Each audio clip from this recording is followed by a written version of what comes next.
Oh, the aisles are packed too, and by the looks of it, it's only getting busier here. I like what you said that I'm manning the market basket. I'm gonna keep that for my resume.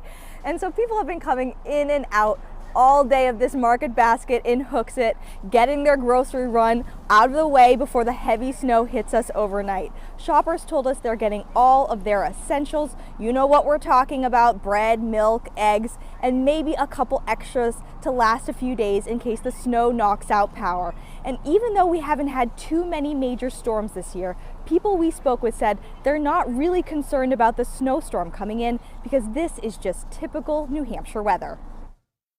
Came to get some waters, Cokes, and we got the popcorn at the house, so ready to watch movies.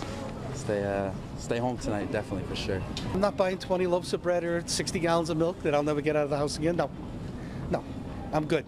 I'm used to it. Yeah, this is, if you don't like it here, move to Florida. This is New England, 4 seasons. I love it here. That's one way to put it.